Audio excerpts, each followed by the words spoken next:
Chandigarh news express में आप सभी का स्वागत है और अब खबरें विस्तार से। शहर के बड़े व्यापारियों के संगठन चंडीगढ़ बिजनेस काउंसिल और बिजनेस प्रमोशन काउंसिल के कई व्यापारी नेता एडवाइजर धर्मपाल से मिले और उनका स्वागत किया। इस दौरान व्यापारियों ने शहर के व्यापार पार्किंग में ठूंस कर गाड़ियों को भर देने से अफरा तफरी, सेक्टर 17 मार्केट की सौंदर्यीकरण, भिखारियों के कारण आ रही समस्याओं, मार्केट में घूम कर चश्मा बेचने वालों की लोगों के साथ बदतमीजी के अलावा अन्य मुद्दों को भी धर्मपाल के सामने उठाया गया। व्यापारी नेताओं ने एडवाइजर धर्मपाल को सेक्टर 17 मार्केट आने का भी आमंत्रण दिया। इसी संदर्भ में चंडीगढ़ बिजनेस काउंसिल के प्रधान नीरज बजाज से बात की। इस बातचीत को आप जरूर सुने क्योंकि इसमें देखेंगे कि व्यापारियों को राहत देने के लिए एडवाइजर धर्मपाल ने क्या कहा। देखिए सर, हम कल ही चंडीगढ़ बिजनेस काउंसिल के लोग और सेक्टर 17 हमारी बिजनेस प्रमोशन काउंसिल की जो एसोसिएशन है, उन लोगों के साथ मिलकर हमने कल उनको मुलाकात की। तो पहले हम वेलकम के लिए गए थे, तो उस वेलकम के साथ कुछ चीज़ों की चर्चा भी हुई। तो एडवाइज़र साहब से हमारी सेक्टर 17 के कुछ मुद्दों पे चर्चा हुई। सेक्टर 17 के साथ साथ एक शहर का बड़ा मुद्दा था बैगर इशू।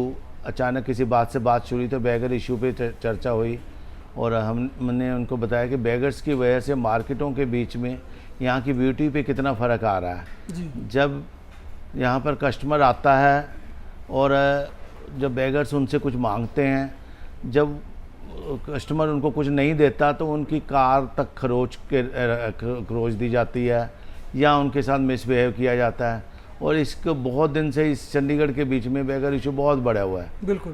तो ये मतलब उनके स्वागत के साथ अचानक ये बात भी हुई और हमने सेक्टर 17 में उनको इनवाइट किया कि आप सेक्टर 17 में आइए और यहाँ की जो मार्केट की प्रॉब्लम्स हैं उसकी डिस्कस करने के लिए उनको हमने इनवाइट किया। तो उन्होंने एश्योर किया कि इन फ्यूचर वो टाइम बना के ज़रूर आपसे आएंगे। इसके अलावा शहर की अलग अलग मार्केटों के बीच में मार्केटों के बहुत सारे मुद्दे हैं। तो हमने उनसे ये चर्चा की कि हम टाइम टू टाइम आपसे ये मुद्दों पे भी डिस्कस करना चाहते हैं।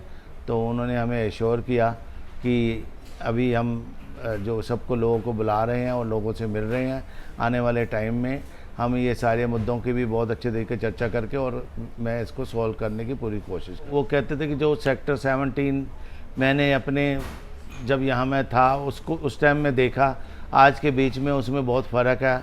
तो इसके लिए वो मतलब ये कह रहे थे कि हम इसको आगे कैसे बढ़ाएं और उसके लिए उन्होंने कहा कि मैं सेक्टर 17 में आपके पास विजिट करूँगा और उसकी चीज़ें चर्चा करेंगे। और सेक्टर 17 के बीच में जैसे एक बार फड़ियों का कल्चर बहुत बड़ा हो गया था, अभी भी उस तरह के छोटे छोटे बहुत इशू हैं।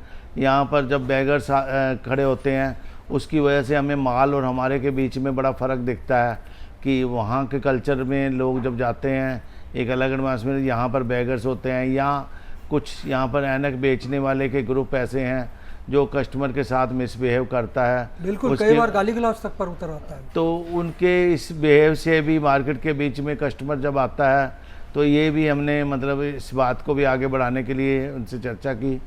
तो बहुत कम समय के बीच में हमारी कई चीज़ें ऐसी छोटी छोटी चर्चा हुई और जिस तरीके से उनकी बात थी वो सेक्टर 17 के बारे में काफ़ी उत्साहित थे कि हम सेक्टर 17 को अपने वापस उसी स्वरूप में पहुंचाने के लिए हम ज़रूर मिलजुल के इसके साथ काम करके हमें उम्मीद है कि जिस तरीके से वो हमें एश्योर कर रहे थे तो सेक्टर 17 में ज़रूर कुछ करेंगे और सेक्टर 17 के अलावा शहर की और मार्केटों की जो प्रॉब्लम है वो भी डिस्कस करेंगे। जिस तरह से कोरोना काल चल रहा है बस, कोरोना में काफ़ी व्यापार बर्बादी के कगार पर है, तो इसको लेकर के कोई चर्चा हुई?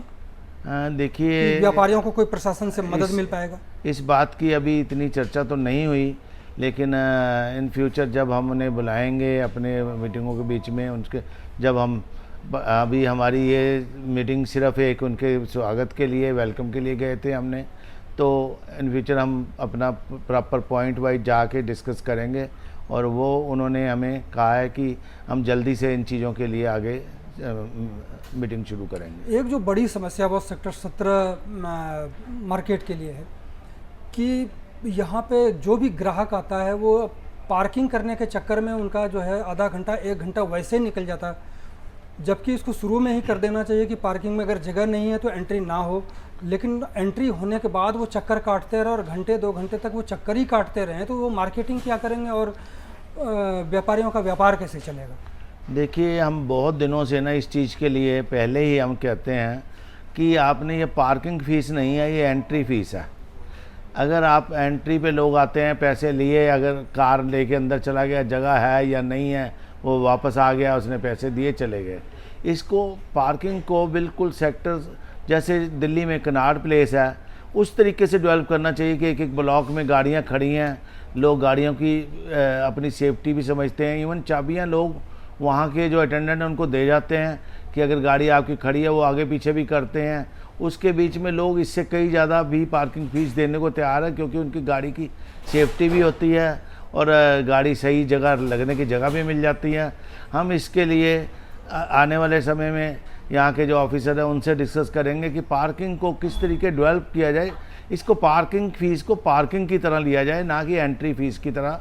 एक यहाँ पर एंट्री पे कुछ लोग खड़े होते हैं जिनका ना कोई ड्रेस सेंस है, ना कोई बात करने का है, सिर्फ पैसे लेकर अंदर भेज दिया जाता है। अंदर कारें खड़ी हों या ना हो उनको कोई मतलब नहीं होता, अंदर किसी भी जगह पर कोई भी अटेंडेंट नहीं होता। ये सारी भी एक हमारी पार्किंग की बहुत सारी चर्चा है, जो आने वाले टाइम में हम इस मुद्दे को आगे बढ़ाने के लिए पूरी कोशिश करेंगे। तो धर्मपाल जी ने कोई आश्वासन दिया आपको कि हम कब आएंगे सेक्टर 17 और यहाँ की समस्या देखेंगे? उन्होंने आश्वासन किया कि हम बहुत जल्दी प्रोग्राम बनाएंगे और जिस तरीके से वो उत्साहित थे, मुझे लगता है बहुत जल्दी हमें समय मिलेगा। बजाज साहब, बात करने के लिए बहुत बहुत धन्यवाद आपका। धन्यवाद जी। चंडीगढ़ न्यूज़ एक्सप्रेस के साथ बने रहने के लिए आप सभी का बहुत बहुत धन्यवाद।